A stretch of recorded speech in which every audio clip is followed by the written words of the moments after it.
Hello, my name is Melissa Berger, and I'm a visual artist working, living, and playing in the beautiful Port Coquitlam, British Columbia.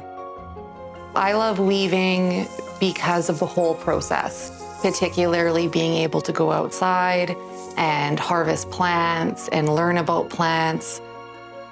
I first encountered weaving through Harriet Goodall in Australia, and she's the one that I did the course through, and I really fell in love with weaving. I've always been really interested in my natural surroundings.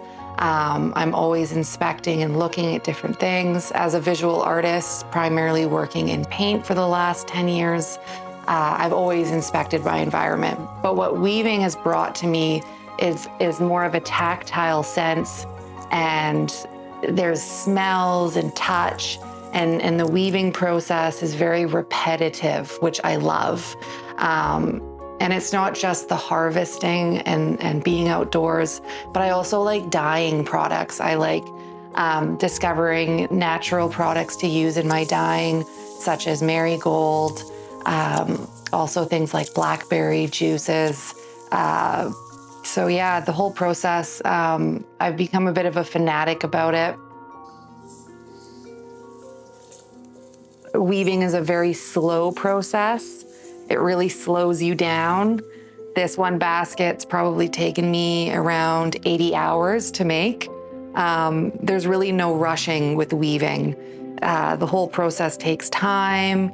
You have to go outdoors to harvest, to forage, researching, are these materials safe to handle? How do I process them? And then once, after usually 3 or 4 weeks in our climate here in Canada of drying the plants, then you can wet them and you can weave with them. So the whole process is really interesting. Just getting to the part of making the basket is only really half of the process. But I just love it. I love the tactile nature, the sounds of the grasses going in and out of the materials.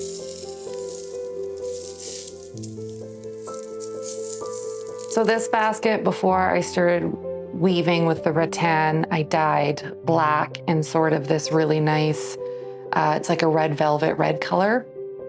And the process of making the black dye was combining a lot of different colors to get the blackness. But that's another process that I love in basketry, is being able to capture feelings or color through the dyes. And then I really enjoy how, it's like the black, red, and the white. So it's a very strong piece for me, along with this very old deer antler that's quite curly and gnarly. I just think it's a beautiful piece. And the other thing that I love about weaving is that it's ancient, and all of our ancestors in every culture have weaved. And that's something that I think is really beautiful. And it's also interesting that most people don't weave anymore, particularly here in Canada. I haven't been able to find any teachers here in Canada. All the learning I've done has been in books, online with international teachers, joining certain social media groups. But yeah, I'm in love with the whole process and the repetition of it, learning all these different things that you can do just from grass that you find outside. I mean, you can make anything with grass and a little needle. So that's something that I love about weaving, and just getting outdoors and connecting with nature.